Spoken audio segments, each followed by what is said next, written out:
time to do the things that we like to do when we want to do them. So, and it does go out to all of those who have registered as well. So they will have access.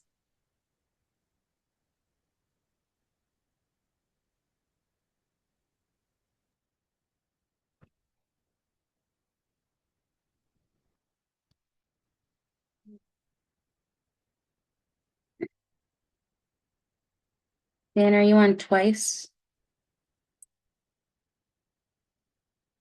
as New Hope and Dan Dibble? Twice. I'm trying to, and I'm having some issues with my stuff. I can, uh, come on. Oh, hopefully.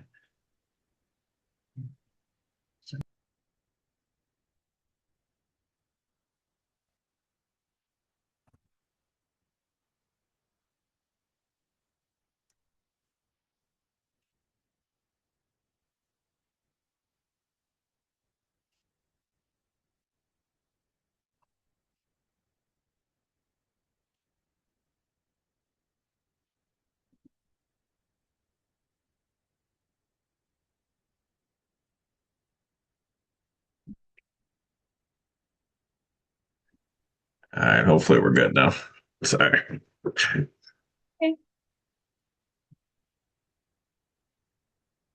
All right, so we will go ahead and get started. So, hello and thank you all again for joining the call today. If this is your first time or multiple times, I would like to introduce myself. I'm Taylor Clark, the Program Specialist of Wellness and Caregiver Services here at AgeWays. I'm excited to be here today to facilitate the fourth session through this Caregiver Community Connection web series. It is a 6-session series that was created to offer education and connect you with community organizations and resources that support both caregivers and the individuals you care for. Your caregiving journey is unique, and the support you need may vary at different stages along the way. So, we hope that the information and resources shared in the series will be helpful to you both now and as your journey continues.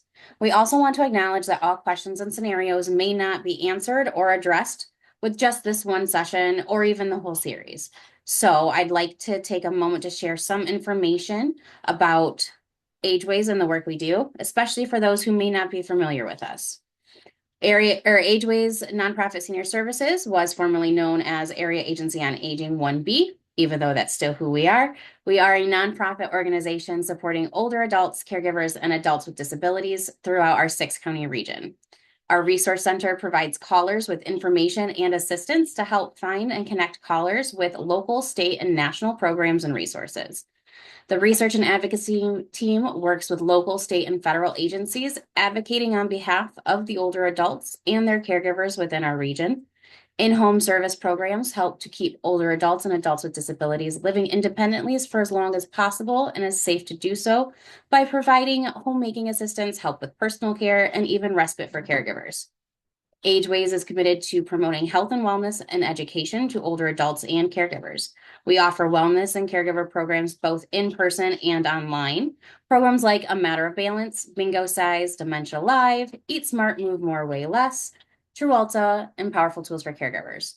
We recently brought on a new dementia-specific education series and are working on ways to help you create the plans that you need in order to age your way. Keep an eye out on our calendar as we continue to search for ways to fill those gaps in the community. We value our strong relationships with community partners, especially those that we contract with to provide direct services such as Meals on Wheels, legal assistance, installation of grab bars and safety equipment through the Home Injury Control Program, and so much more. That's part of the intent behind the series is to connect you with these partners to help you access services and programs that can help you along your life and caregiver journey. I highly encourage you to check out our newly updated website that recently just found out got our Gold Hermes Award. So please take a look at it or contact us by phone to learn more. Part of our work includes presenting education and connecting our recipients to other groups in the community because just like a caregiver, it's hard for one agency to do it alone. Please note that this session will and is being recorded. and will be shared publicly on platforms such as YouTube and social media to help other caregivers benefit from the discussion. We will do our best to keep cameras off unless you choose to come off on your own during the live Q&A. Please stay muted until that time because we appreciate your participation and your willingness to be a part of the community that helps others age their way. Our session today will begin with a presentation, followed by an introduction of community partners that can assist in areas that this presentation touches on. Then our panel members will provide you with brief introductions to their organizations and share with you the programs and services offered to support you as a caregiver. You will be muted throughout the educational and panelist presentation portion of the session. However, you can put questions in the chat throughout their presentations, and we will start our live Q&A portion with those. And during that time, you'll also be able to come off mute and ask questions live, should you want to. Again, we're being recorded, so we do ask, and it will be shared with you after the meeting. It will also be made available. So today we're going to be hearing from Jeff Meyer with Jack's Caregiver Coalition, their mission being improving the way guys think, feel, and act through every phase of their caregiving journey. We will also be hearing from Kayla Dietz and the Alzheimer's Association, Stephanie Wozniak with Michigan Parkinson's Foundation, and Dan Dipple with New Hope Center. So go ahead and I will let you take it away, Jeff. Hey, everybody. Thanks, Taylor. My name is Jeff Myrie, and I get to work for Jack's Caregiver Coalition. The header on my email says community impact, but the bulk of the work that I do is really pretty simple. I meet guys where they're at, I listen, and I try to make sure that they know that they're not alone in their caregiving journey.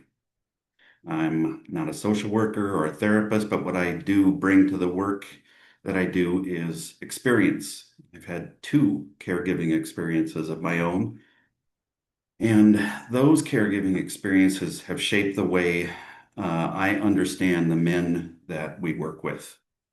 So a little bit about me. Back in 1996, my fiance Heidi was diagnosed with metastatic breast cancer. I was 28 years old and I was terrified. We both were. And like a lot of men, I was completely unprepared for what caregiving was going to ask of me. I didn't know when to step in or when to step aside, what to say, what not to say, or how to care for someone I loved without losing myself in the process. And I did lose myself in that process.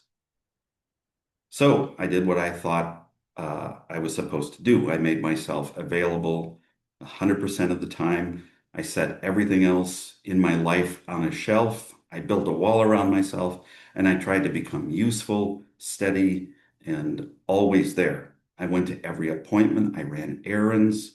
I kept the house in immaculate order. I tried to be cheerleader. I tried to be efficient. I tried to be strong. And while I was doing all that, I was as alone as I've ever felt. Looking back, I know that I did the very best that I could. But with everything that I was carrying, I was completely isolated. I thought that being a good caregiver meant never needing anything for myself. I thought that strength meant endurance, and I thought love meant sacrifice without limit. I even did a lot of bargaining, like if I have nothing for myself, then maybe this cancer will go away. Heidi passed away in 1997. And after she died, I stayed stuck for a very long time. I was grieving, but I was completely disconnected. I didn't know how to reach out. I didn't know how to let people in, and I was surviving, but I wasn't healing much. At that point in my life, I was an actor with a day job, and I auditioned for the Brave New Workshop here in Minneapolis, and that is Minneapolis's version of the Second City in Chicago, improvisational theater. I knew nothing about improv at that time, but one of the central ideas of improv is to say yes. And for whatever reason, that hit me like a ton of bricks, the concept of yes. Because up until then, my whole caregiving mindset was the exact opposite. Tighten up, carry it alone, don't burden anybody, don't let your guard down, and just keep going, your head down. But improv taught me something a lot different. It taught me how to receive. It taught me how to trust. It taught me how that accepting help is not a weakness. And I say this without irony. Improv saved my life. Uh, it opened me up to the ideas that healing might require reaching outward, not just enduring inward. So years later, my wife Jennifer was diagnosed with stage 2 breast cancer. Thankfully, she's been cancer-free for many years, but when that happened, I was suddenly back in my caregiving role. And this time I knew I had a choice. I could go back to my old habits, or I could do things differently. Jennifer, incidentally, was diagnosed on the anniversary of Heidi's death. Not cool. Um, so this time it wasn't easy though, and it wasn't, it wasn't easy and it wasn't fun, but it was no longer unbearable. And that experience taught me something I carry with me every day in my work. Support does not make you a weak caregiver. Support helps you stay in it. And that lesson is a huge part of why Jax matters so much to me. At Jax, we focus on the male caregiver experience. We focus on it. We aren't exclusive. And one reason that matters to me is because so many men are struggling quietly. They may be handling all the appointments, the medication, the transportation, the logistics, household responsibilities. They may be absolutely devoted to the person they love, like I was, but inside, many of them are overwhelmed. They're almost always isolated. They feel guilty, exhausted, and they're unsure about where they can be honest or how they can be honest. And that's what I hear over and over again in my work. I hear from men who tell me that they really can't express how they're feeling to their closest friends. I hear from men who feel guilty for experiencing any kind of joy while their wives are going through treatment. I hear from men who regret not somehow being a better caregiver, which just blows me away, even when they've given it everything they've had. I hear from men who believe they should be able to handle this without any help. And I also hear from men who simply don't think support is meant for them. And a lot of them don't even identify as a caregiver at first. They say, well, I'm just taking care of my wife till death do us part. I'm doing what anybody would do. I'm just doing what needs to be done. And of course, that's understandable. But if someone can't name what they're doing, it's really hard for them to seek support for it. That's one of the reasons Jax is so important to me. Jax matters because we help make the male caregiver visible. We give men language for what they're experiencing. We create places where they can be honest. We remind them that just because caregiving is hard, it doesn't mean they're doing it wrong. And we help them understand that asking for support is not a failure of character. It's part of what helps us become strong caregivers and keeps us going. One of the strongest examples of how we do things at Jax is our caregiver clash. It takes place at the only woman-owned brew pub in Minneapolis, in the state of Minnesota. We have a private room upstairs, and we greet participants with a beer or not a beer, and we serve food that might not be great for us. And the clatches are structured and welcoming, and it creates a safe space where we can talk about our issues, and it doesn't feel stiff, and it doesn't feel clinical. It's welcoming, and it's grounded, and it's human, and it gives people space for validation, practical advice, belonging, and restoration. And I want to mention something that really stood out to me recently. I know I'm speaking to an organization that focuses somewhat on aging, and at a recent caregiver clash, there were more men in their 70s than any other age range. And that was not the case 4 years ago. And from my experience, men who, are in their 70s are really the generation that doesn't ask for help. So it's just beautiful to see that these guys are reaching out. Mention this not to make age a headline, but because it says something important. It tells me that when we give these guys the right space, they'll come, they'll show up, they'll talk, they'll listen, and they'll let themselves be supported. That really matters to me. Because many men are not going to walk into the room and immediately say the hardest thing on their mind. But if the environment feels right, if it's respectful and it's safe enough, something begins to shift. They start to talk, they start to recognize themselves in each other. It's my favorite part of the job when they start to look around the room and say, "You too? Really? You've had those feelings too?" And they genuinely feel less alone. I can see it. And we've seen that happens when that support takes hold. Caregivers become more willing to identify themselves as a caregiver. They feel like one of the club. They begin to feel more equipped to handle the journey, and they begin to form new relationships and support systems. We're kind of a gateway drug for a lot of these guys. They join us, and then they sit around the table with a bunch of other guys who maybe are further along in the journey, and they say, "Oh, you go to therapy? Oh," and so we really impress the idea of like we can't do everything for you, but reaching out for help is everything in a whole bunch of different ways. In some cases during these clashes, they're speaking honestly for the first time in a very long time. Many guys say, I've never told anybody this, and it will be their first time with us. That's the kind of change that matters to me. Because caregiving, is often identified as a bunch of tasks, but it's not just appointments or insurance or transportation or making meals or making sure you get the medications. It's about what happens to the person while they're carrying all of that. Changes the way we think, it changes the way we feel, and it changes the way we move through the world.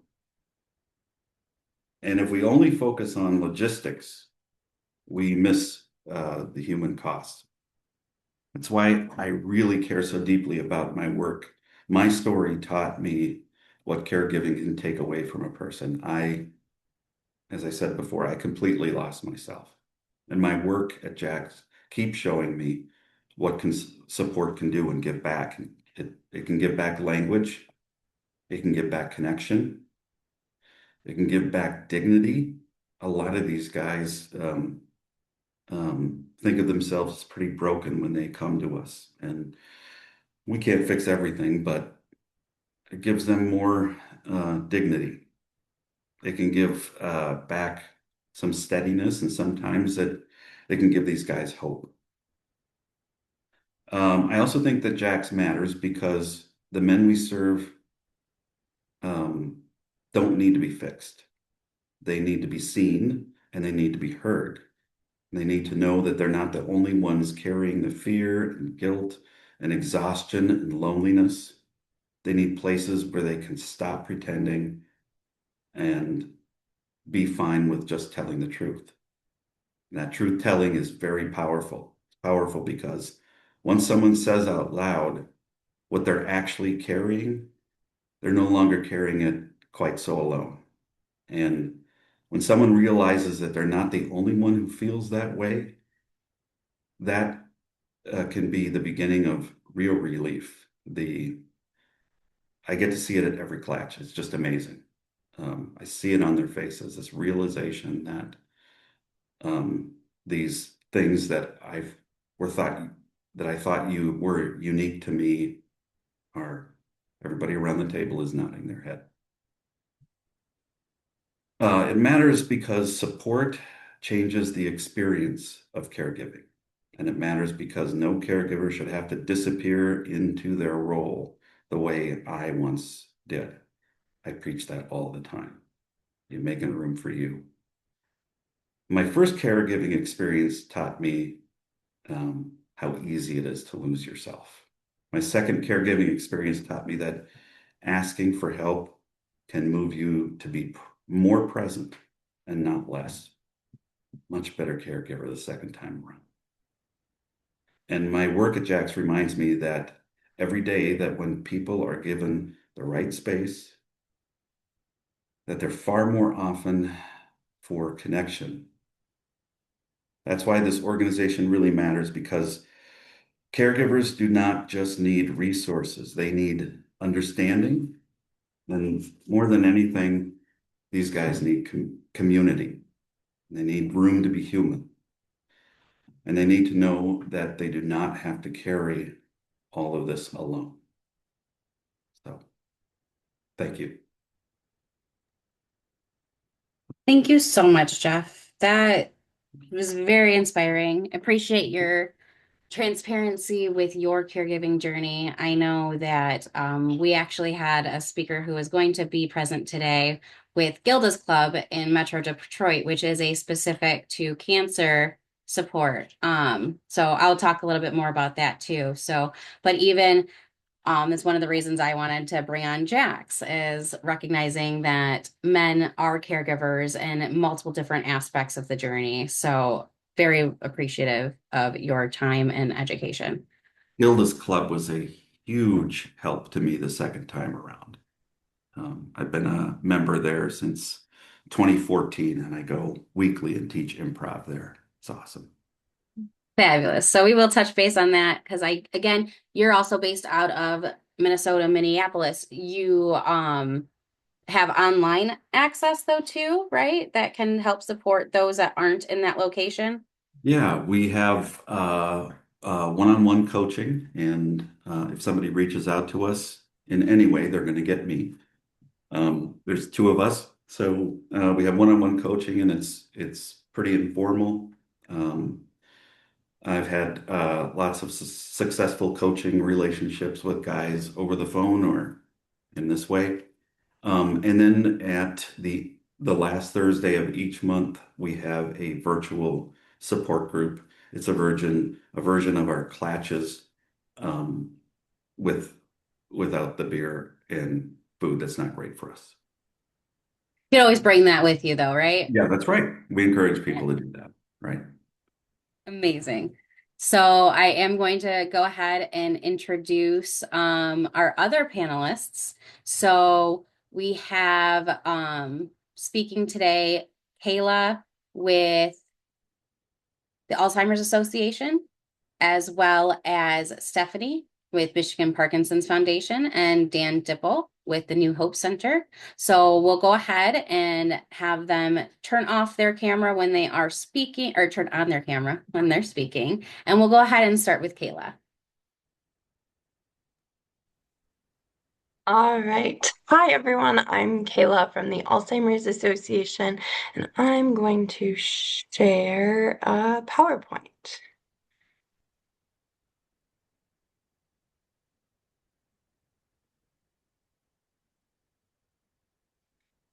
Right. So I'm going to touch on the programs and services we offer here at the Alzheimer's Association. Um, the Alzheimer's Association leads the way to end Alzheimer's and all other dementia by accelerating global research, driving risk reduction, early detection, and maximizing quality care and support. And our vision is a world without Alzheimer's and all other dementia. And here are the resources that we offer. So statewide, across the country, we offer a 24/7 helpline. So this is 365 days a year. Again, 24/7. This is for people living with Alzheimer's or any other type of dementia. loved ones, caregivers, the general public, if you're looking for any type of information, disease information, if you'd be concerned and want to know, maybe some of those warning signs, maybe it's looking for resources in the community, we have lists of all of that information, as well as this is offered in over 200 different languages. So we have a language line. So this, again, is available 24/7. 365 days a year, any type of support that you may be looking for. Maybe it's, asking about a certain behavior and how to, work through that. Any kind of support that you're looking for is available. And that helpline can also lead to getting started in any of our other programs and services. So maybe it's looking for that support group. So we offer a variety of support groups. Most of our support groups are caregiver support groups, but we do have some specialized groups as well. So those caring for someone with younger onset Alzheimer's, someone in the early stages, as well as someone caregiving for that person in the early stages. We have that male caregiver support group, Spanish speaking, those with Down syndrome, those experiencing grief after loss for someone with a type of dementia. And these groups are all offered at various days and times of the week. So we have, virtual groups, and these are offered statewide as well. So we have groups in your area or virtual groups, again, during the day and or in the evening. We offer education and awareness. So we have topics ranging from, building those brain healthy habits, reducing that risk of developing dementia, to understanding Alzheimer's and dementia, all the way to, what are those communication changes, behavior changes, care options throughout the disease process. So these, again, are also offered, virtually in the community during the day and the evening. We do have listings of both of our support groups and education on our website. Again, you could also call our 24/7 helpline and see what's going on in your area. We do offer our social engagement program. So this is for people living with the disease as well as a care partner. So these are free programs throughout Metro Detroit. So we partner with, the Birmingham Bloomfield Art Center, the Detroit Institute of Arts, the Detroit Zoo, among many others, to offer monthly programs, to offer a short, typically about a 2-hour program to kind of have fun, take our focus away from the disease, and learn some new things, have some fun activities, and socialize with others who understand what you're going through. So again, these are completely free. You can, again, get a listing on our website or, again, by calling our 24/7 helpline. We do also offer wandering support. So we know that 60% of people with Alzheimer's will wander at some point during the disease. So we offer support for that. So that can be our scholarships for, a medical alert bracelet that kind of links to a health profile that on the bracelet would say that you are either caregiving for somebody with a memory loss, that you have memory loss. So if someone were to find you, it can all be linked and get you back home safely, or make sure, if you were in an accident or an emergency, those folks would know to look for that bracelet as well. So that would be a completely free, optional support for people. And then we have our respite care assistant. So we know that caregiving takes a toll, and we want to help provide that relief to caregivers. So we offer a Caregiver Support Assistance Program, which is $1,000 that folks can use towards caregiving. So it can be for in-home care, a day program, overnight care, and that care can be provided by a friend, a family member, a paid agency, whoever it is that they're looking to provide that care and support. There is no income eligibility requirement for either the respite care assistance and or the wandering support. This is a one-time scholarship, and the eligibility is you would just have to live within the service area. Our wandering support is offered statewide. and that is our programs and services that we offer here at the Alzheimer's Association. Thank you. Thank you so much, Kayla. We will go ahead and move on to Stephanie.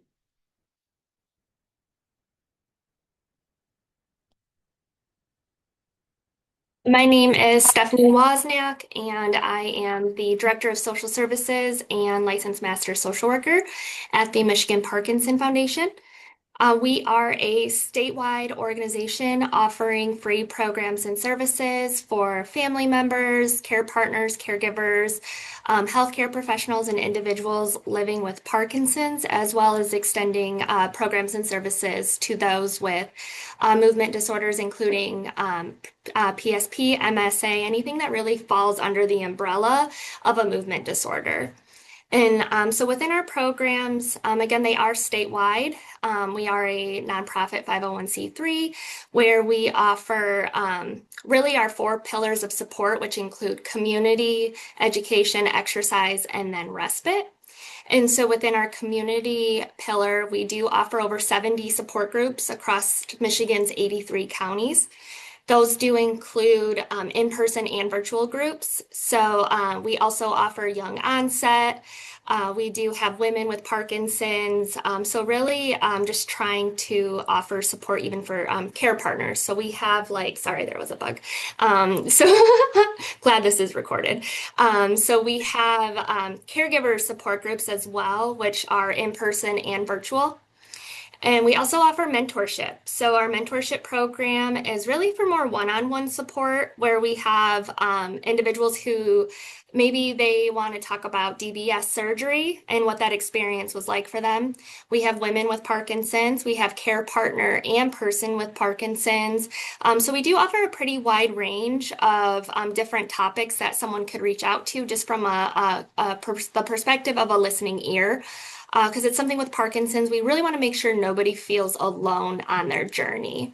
And so within our next pillar, we have several educational programming where we do a monthly education series via Zoom.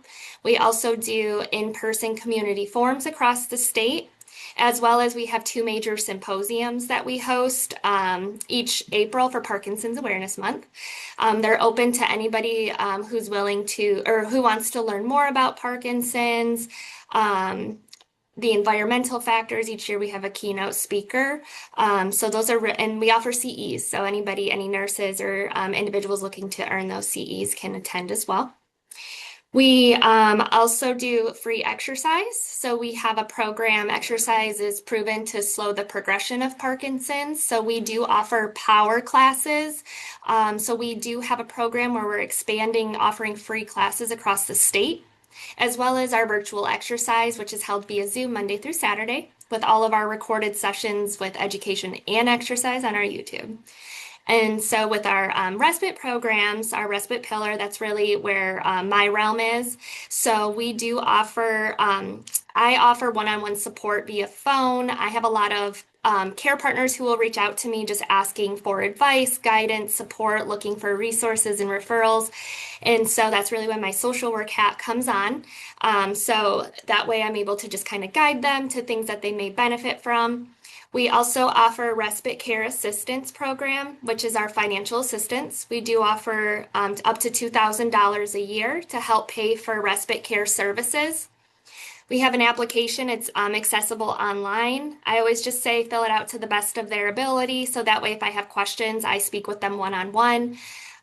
We do extend funding across the entire state. As well as using respite agencies we can pay directly. Otherwise, the funding can also be used with, say, a private caregiver. So maybe they have a private hire, family friend, church member. We do have the opportunity to use our grant with individuals as well. We offer the medication assistance for financial assistance because sometimes the cost of medications can be quite high. So we offer up to $600 for that.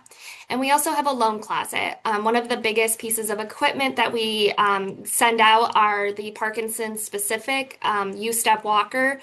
So we do have a loan closet for those in need and also maybe just wanting to trial what the U-Step is before purchasing one. So that's a little bit about our programs and services wrapped up as quickly as possible. We also do, as a nonprofit, several fundraising events across the state as our walks to just continue to raise funding to support individuals within the state of Michigan. Fun fact, all of our funding does stay in the state, offering these programs and services free of charge. Wonderful. Thank you so much, Stephanie. And we will move on to Dan. And yes, you have all seen me writing down questions to prepare. All right, thanks, guys. Hopefully, my technology works well this time. I'm Dan Dipple. I'm the program manager at New Hope Center for Grief Support. Basically, we offer, as a nonprofit, free programming to anyone who's lost a loved one. We know what grief can do to people. It can basically almost turn your world upside down. Sometimes you don't know what to do or where to go. So we offer several different options of programming to give people that support after a loss. Basically a couple main ways we do it. We have 15 different ongoing groups that meet weekly or bi-weekly to provide support. We do a lot of everything. We try to focus to the specific loss. So we have groups specific for spouse loss. We have specific for parent loss, child loss. If it was lost due to a substance use or due to suicide. Then we have one that kind of covers everything from family to expanded to friends. We try to cover everything and keep it specific to your type of loss. We try to do age range too. We have a spouse loss that's under 55. We try to match it the best we can. And everything we do is peer to peer. No therapists, no counselors. It's just someone leading that group that has been through the same thing that you've been through. Basically, it just gives you that safe space to talk and connect, share if you want to. You're not obligated to share, but just being around people that have been through the same thing can be very impactful. You realize you're not alone. You're not the only one struggling after the loss. But two, you can talk about anything you want to talk about, even the impacts. Like if, you lost your spouse, like now what are all the things you have to do on your own and take care of a home, or if you still have kids that are being raised, how to navigate a lot of these things. We do also offer 8-week workshops. We do this twice a year. Those are in person and online. So if people aren't in the area, we're primarily Wayne County, a little in Oakland County, a little in Livingston County. But with our online options, obviously that expands to almost everywhere. I think our last 8-week program, we had people in Georgia, Indiana, Wisconsin. So people are able to log on from anywhere. And even with some of our weekly groups that meet, we do have a couple Zoom options as well. They don't have to be in the area. But they can log in from wherever they're at. But the 8-week workshops gives them, different speaker each night to talk on different parts of grief, and then also the outbreak groups that they can be with their smaller groups after. We just find that there's a great benefit for people having those connections throughout the process. We do also offer what we call first steps, which is basically a one-on-one. You come in and meet with someone with a similar experience, similar loss, just to be able to talk, especially in that early grief, like when it's first happening or in the first couple of weeks, first month or two. That's usually when they're really, really having a hard time grasping. And as much as we love our friends and family, they may not have the exact same experience. They may not be feeling the same way. So we find when it's someone who's had the same type of loss or same experience, it's a better atmosphere and better environment for someone to feel like they can share and really be seen and heard, versus sometimes our friends who love us and we love them, but they may not be always experiencing the same thing we're going through. So the great thing is we just focus on the same type of loss, and it's all peer to peer. Everything is free, no cost, no obligations, anything like that. We just try to do the best we can and meet everyone where they're at, and provide a few options for them in a time that they're going through a hard part of their life.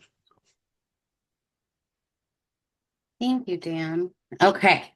So if all of our speakers wanted to come off of no camera, so that way we can see each other. I know I've started preparing. I haven't seen anything come through chat. So if anybody does have anything that's popped in their head, go ahead and put it in there. I will definitely ask it. But one thing that just kind of going in from after Dan's presentation.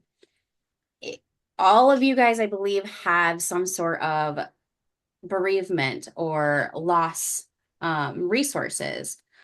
Is there any out there that are for like anticipatory grief? Because we all know what the at the end of the road kind of can lead to, and we start grieving a little bit ahead of time because we're losing our person that we knew them as that, so we're grieving that loss. We're grieving the loss of our roles and grieving the anticipation of death. So can you guys touch base on any of that or any specific support in those aspects?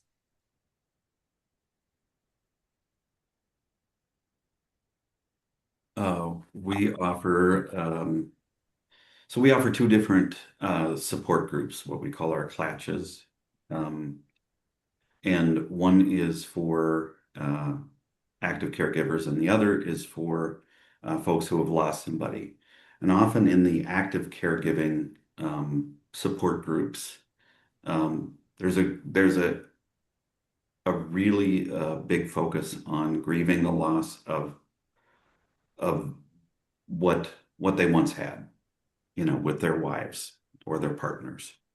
And that is often a big topic of discussion. Many of the guys talk about they've had all these plans. Lots of guys find themselves retiring and then having this plan of having a happy retirement with their wives, and often a cancer diagnosis really changes that. So yeah, anticipatory grief is a very big part of our support that we offer. So it's basically that the actual support group is what kind of is touching on that anticipatory grief. Yeah, it's undeniable.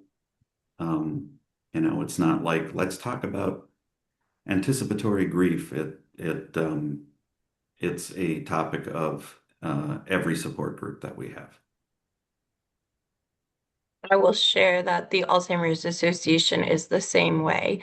It's a topic in some of our education programs that are part of our Empowered Caregiver series that touches on that, as well as, as was mentioned, it's the same at our support groups as well. It's not designated as that, but it's definitely a topic that gets talked about.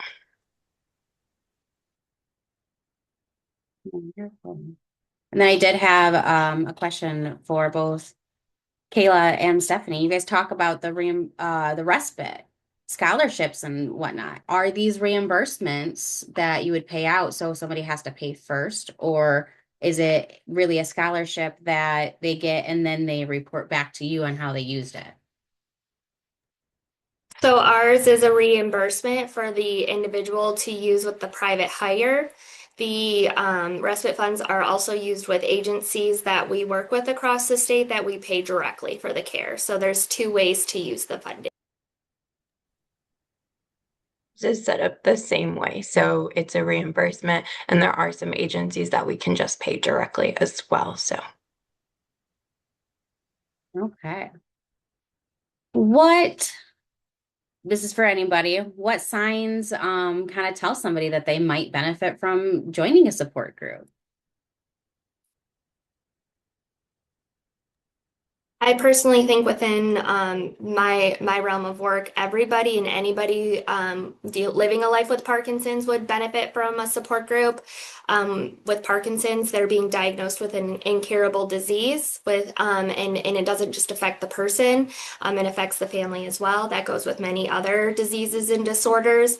And so we want to make sure that, nobody feels alone in their journey because a lot of times they are dealing with very similar things within specific to Parkinson's. They think that, although it's a very boutique disease, the things that we hear daily are kind of across the board where they feel as only they're the ones dealing with that, but typically that's not the case. There's been very few times where someone's actually brought up something I've never heard about. And so, really just trying to lean on community is important because, again, we're an organization that's based in Oakland County, but all of our programs being available across the state make sure that people, regardless of where they're at, have access to that support because support groups really offer the guidance and different, tips, tricks. Guest speakers offer, we do a big topic that nobody likes to talk about is hospice, palliative services. So, working with our leaders to make sure that they know they can have speakers talk on these. And then really just doing split groups, giving opportunity for caregivers to meet by themselves with their individual with Parkinson's meeting as well. Where we just, I see such a difference in the people who connect with us early on, who get connected to our support programs versus the individuals who kind of connect with us mid-stage, where they're like, oh, I should have taken advantage of this sooner. And then those late stage individuals where they're almost to the point where they say, wow, why didn't I do this sooner? So I'm really trying to promote that support groups get that bad name really from Alcoholics Anonymous. A lot of times it is associated with that, and then if groups typically will meet in a church, they think that component when that's truly not the case. Many of our facilitators even offer that one-on-one guidance as well, reaching out to the members if they don't show up. So again, it's really just building that community, and it starts with a support group in their local area.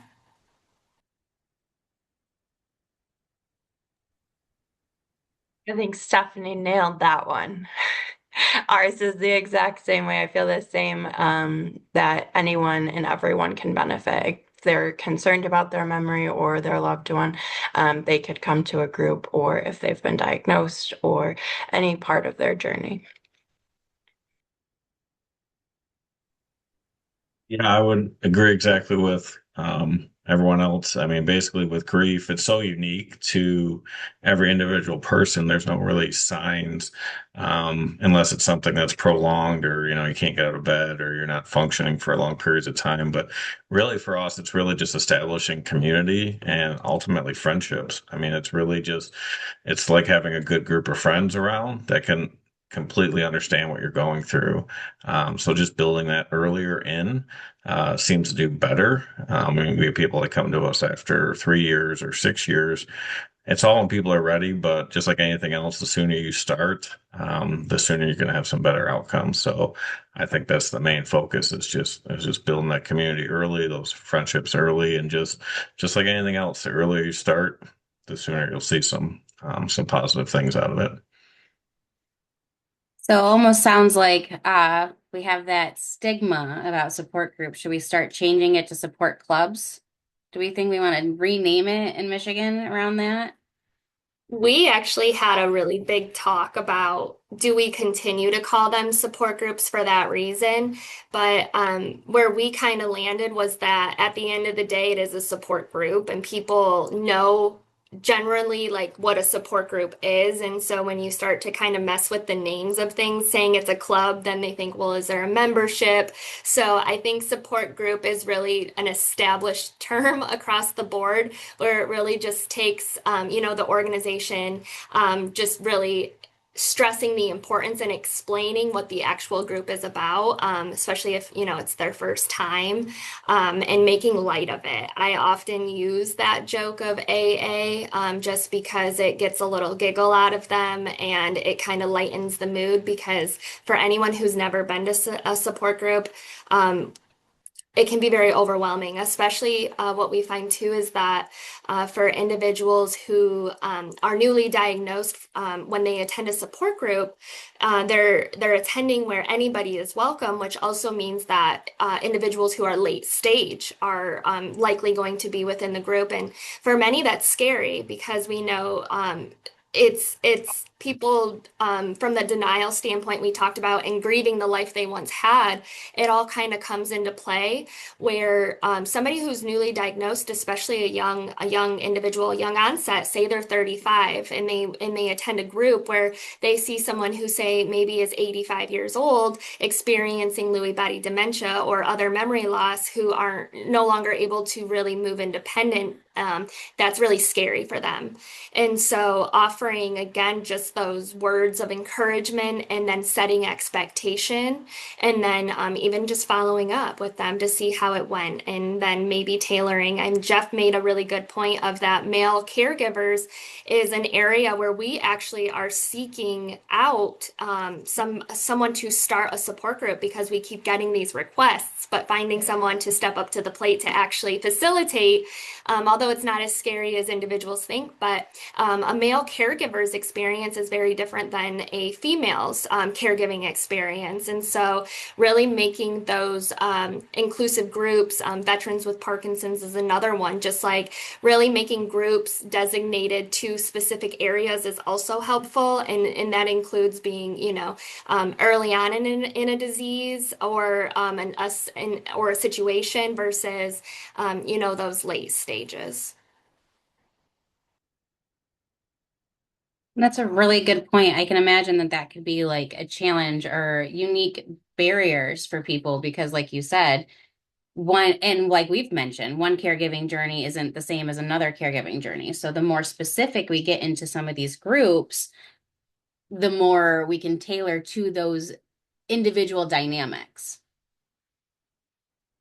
So, and I love how I've noticed just everybody that has talked today has all of these different realms, which I'll just even echo and just throw in that even the Area Agency on Aging Association with the 4AM, they ended up putting on a statewide support group specific to caregivers for dementia, caregivers identifying as relatives raising relatives care children, which is also kinship caregiving as well as a general caregiving support group. So I'm loving how many aspects and other entryways that people can get in to find those specific supports.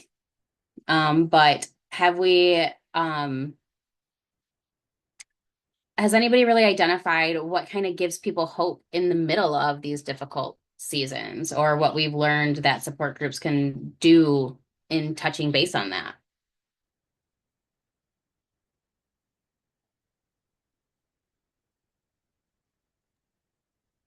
So I find that with specific to again just like Parkinson's because it is a progressive but slowly progressing disease, that middle stage is we like to do so when we kind of talk about the disease progression overall, it really starts at that early the early diagnosis, so getting that diagnosis of whatever it may be, and then making sure that they're educated. So education is a really key piece of any kind of illness or disease, just from the standpoint of like setting expectations. And so we developed what we call our PD 101 for it's open to anyone and everyone, but just to understand the disease is the most important part.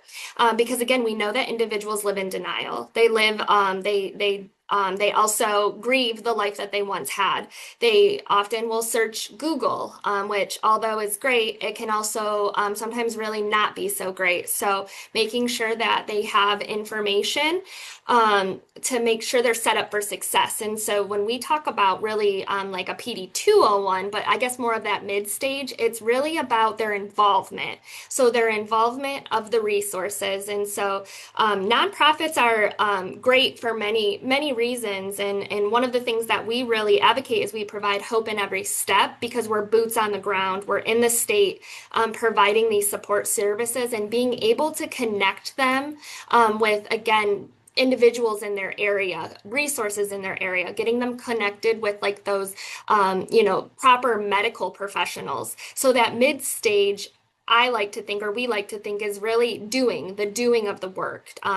Continuing to exercise, improve your health. What are the things that you can be doing in order to, slow whatever the progression may be? But then also if the diagnosed or they're dealing with maybe like let's just use maybe a cancer diagnosis as an example where maybe they've accepted it, but then maybe they don't necessarily have that hope.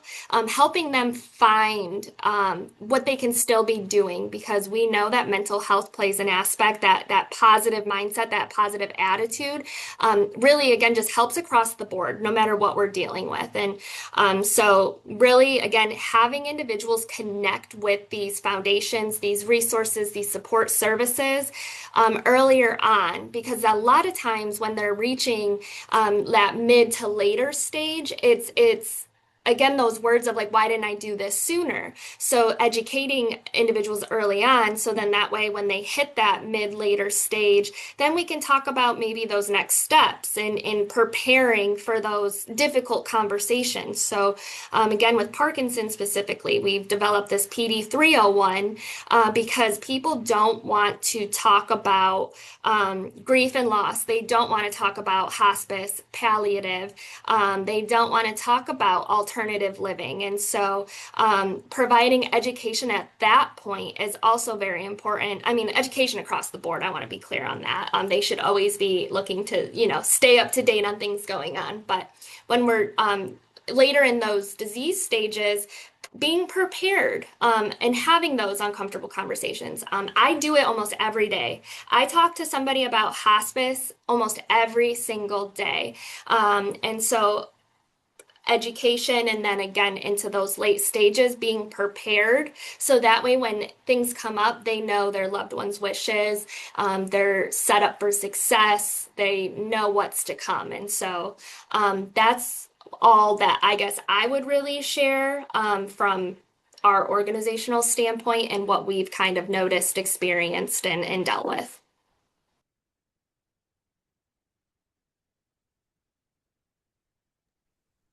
Very I'll much so. just add to that a little bit. Very similar in terms of kind of, a progressive disease.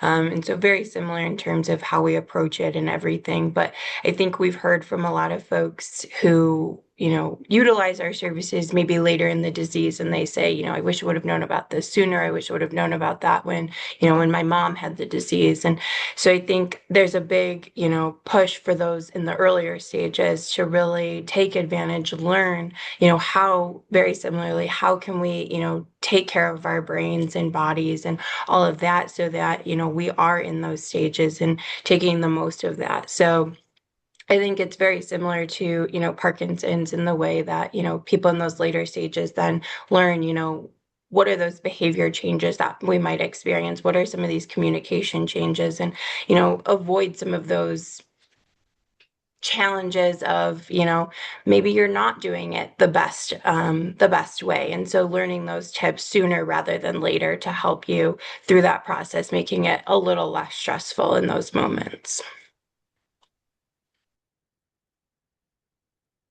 So again, kind of just getting into these groups in itself kind of helps as early as possible will help get this education and these aha moments and just that connection, and that in itself, just information can help inspire a little bit of hope. All right, so one last question for everybody. What is one thing you wish every caregiver could hear and take away today? You matter too.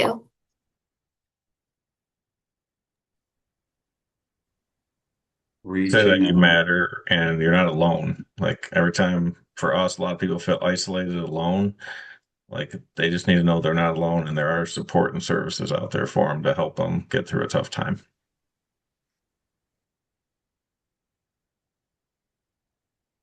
Jeff, it looks like you're talking, but you're muted. I'm sorry, reaching out is everything. And I'll just add, take time for yourself. Take care of yourself.